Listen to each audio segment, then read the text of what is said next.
business coach from your own city, Dr. Bhupendra Singh Rathod. सब जंजीरें खुल के जियो धमाल करो, रोके तुमको दिल अपना तो अपने दिल से सवाल करो। आइए आज के प्रोग्राम की शुरुआत करते हैं। सबसे पहले स्वामी विवेकानंद को याद करते हैं। स्वामी जी ने बहुत बड़ा काम किया है, भारत का नाम जन जन तक पहुंचाया है। और उनकी एक छोटी सी कोट जो कि आप लोगों ने हजारों बार सुनी होगी, और वो कोट है, उठो जागो और तब तक मत रुको जब तक आपका लक्ष्य हासिल ना हो जाए।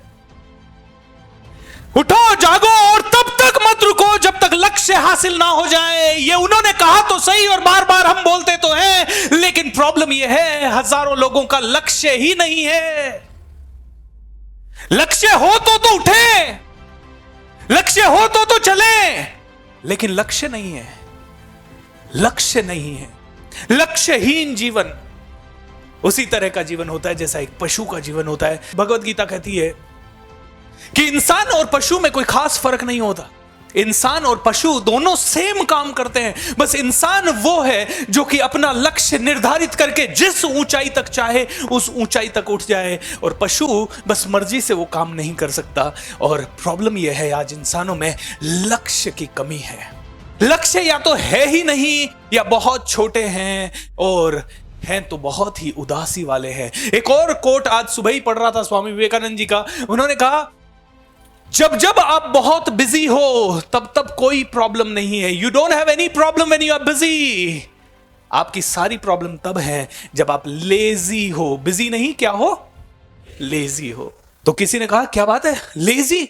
सर, एक लड़का आया, सर मैं बहुत लेजी हूं, मैं सुबह 10 बजे उठता हूं, मैं 11 बजे उठता हूं, मैं उठ नहीं पाता टाइम पे। मैंने अपने आप को बहुत समझाया लेकिन मैं उठ नहीं पाता। उसने कहा मैं लेजी हूं। तो मैंने कहा आप लेजी नहीं है, शायद आपके गोल्स लेजी हैं, शायद आपके लक्ष्य लेजी हैं। तो किसी ने कहा लक्ष्य कैसे लेजी हो सकता है? सर मैं खुद लेजी हूं, मैं नहीं उठ पाता हूं, मेरे लक्ष्य तो बहुत बड़े हैं। मैं चाहता हूं कि बहुत पैसा कमाऊं, मैं चाहता हूं कि बहुत नाम करूं, सब कुछ करूं, लेकिन प्रॉब्लम यह है मैं लेजी बहुत हूं। मैंने फिर से उन्हें कहा आप लेजी हो ही नहीं सकते, इंसान लेजी हो ही नहीं सकता, इंसान के लक्ष्य लेजी होते हैं। बोलते हैं कैसे? प्रूव करके दिखाओ। मैंने कहा जब भी आपके एग्जाम होते हैं तो क्या आप 10 बजे उठते हो? हैं? कितने लोग, कितने बच्चे यहाँ पे, सभी लोग कॉलेज गए होंगे, स्कूल गए होंगे, कितने लोग एग्जाम के दिनों में सुबह 10 बजे उठे? पेपर है 7 बजे से और आप 10 बजे उठे। कितने लोग ऐसे हैं? सच नहीं है, हम लेजी नहीं है। हमें ट्रेन पकड़नी होती है, हमें फ्लाइट पकड़नी होती है, हमें बस पकड़नी होती है, या हमें कहीं पे भी जाना होता है तो हम समय पे उठ जाते हैं। लक्ष्य ये है अब्दुल भाई, इनको मैं आपसे मिलवाना चाहता हूं। ये दिख गए इसलिए, ये लड़का मुझे मिला, अब्दुल भाई आज कोट वोट में दिख रहे हैं।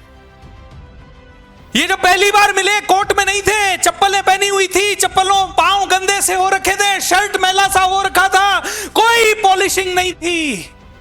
और इनके सामने से मेरी टीम निकल गई क्योंकि हमारा एक सेमिनार हो रहा था। हम लोगों को कार्ड बांट रहे थे, इनवाइट कर रहे थे, 1000 रुपए का पास था, बंबई में प्रोग्राम था। इनको छोड़ के आगे निकल गए। पहले दिन इनको छोड़ के आगे निकले, दूसरे दिन फिर से अब्दुल भाई वहां पे खड़े हुए थे। दूसरे दिन फिर मेरी टीम से शेखर जी थे, वो फिर से इनके आगे से निकल गए। अब्दुल भाई ने रोका, बोले 2 बार मेरे इधर से निकल गए, कर क्या रहे हो भाई साहब आप लोग इधर? हमने कहा हम एक प्रोग्राम कर रहे हैं लेकिन मजदूरों के काम का नहीं है, आपके काम का नहीं। तो अब्दुल भाई ने कहा मैं मजदूर नहीं हूं, मैं मेरा खुद का बिजनेस चलाता हूं, मैं मेरा व्यापार चलाता हूं। और अब्दुल भाई उस समय ये एक मॉडर्न रेनवेयर करके कंपनी चलाते हैं, वसई में ये चलाते हैं वो कंपनी। रेन कोट वगैरह जो भी आप पहनते हो, इनमें से कुछ कुछ शायद आप इनकी कंपनी के भी पहनते हो। उस समय ये करीब 25-30 लाख रुपए साल का काम करते थे। एंड ये 2015 या 16 की बात है, 16 की बात है। 2016 में अब्दुल भाई का ये हाल था। एंड 2016 में ये मुझसे टकरा गए गलती से, और ये आके पीछे बैठ के प्रोग्राम को सुन रहे थे।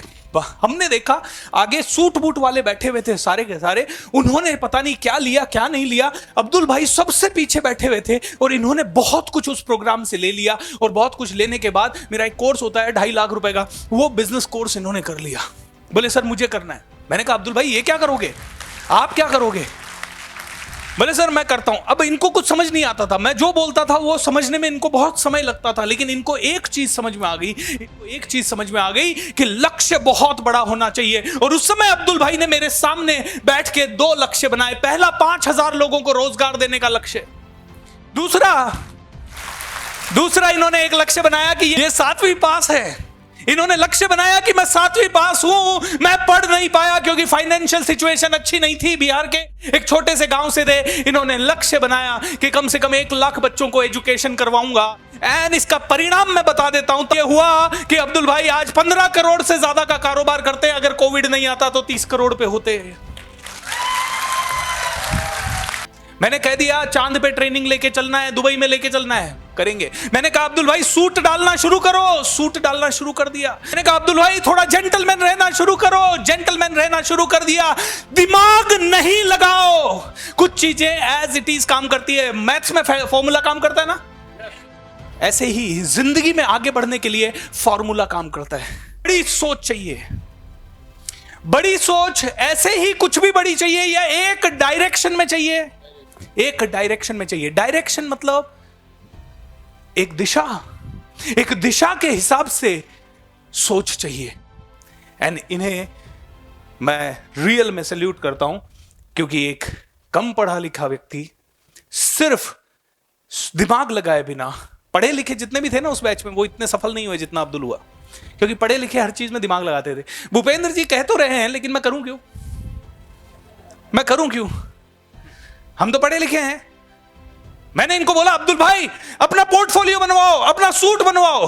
पढ़ा लिखा आदमी दिमाग लगा, सूट मैं पहनूंगा कितनी बार यार, साल में 1 या 2 दिन तो पहनूंगा सूट, बाकी के दिन पड़ा रहेगा, फालतू में पैसे क्यों लगाने। एंड सूट लेगा नहीं। छोटी चीजें, मेरे साथ बताए बोलिए, छोटी चीजें जिंदगी बदल देती है।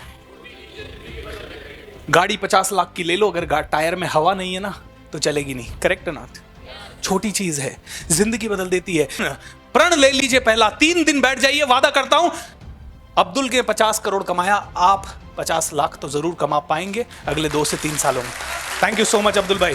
आप इसलिए आए हो क्योंकि आप इस जगह पे हो और आप पहुंचना चाहते हो यहां। इंस्टाग्राम खोलिए, इंस्टाग्राम।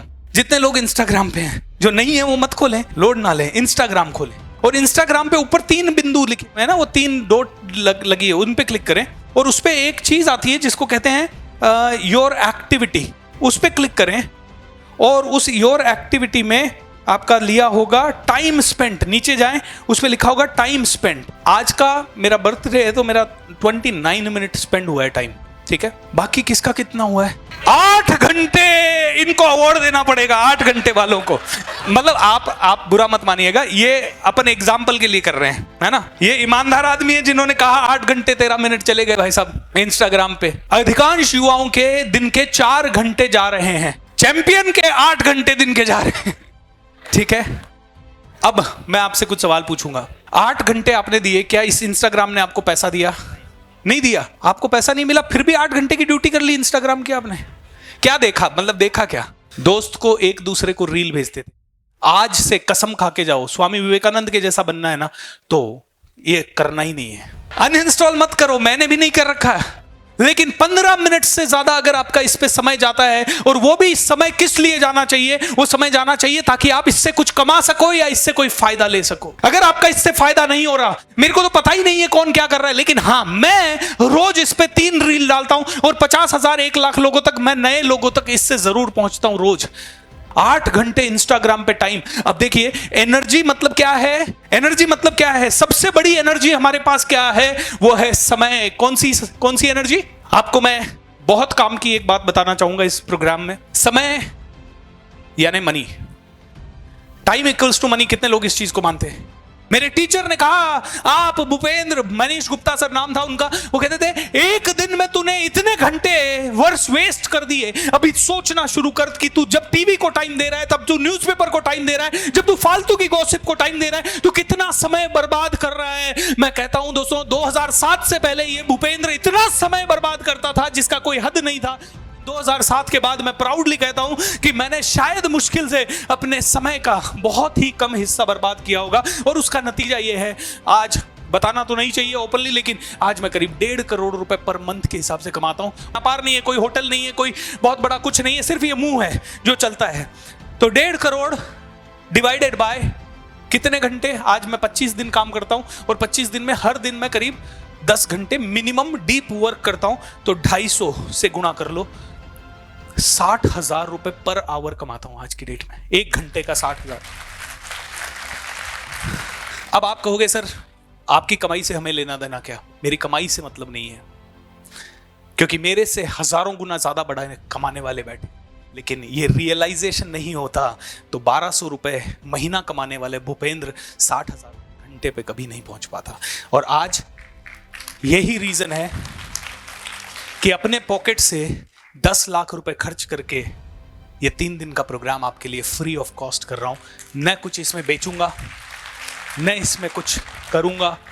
और ये एक नहीं, पिछले साल ऐसे मैंने करीब 40 प्रोग्राम फ्री किए। और इंटरनेट पे मैजिक ऑफ थिंकिंग रिच करके मेरा एक प्रोग्राम चलता है। कितने लोगों ने अटेंड किया है?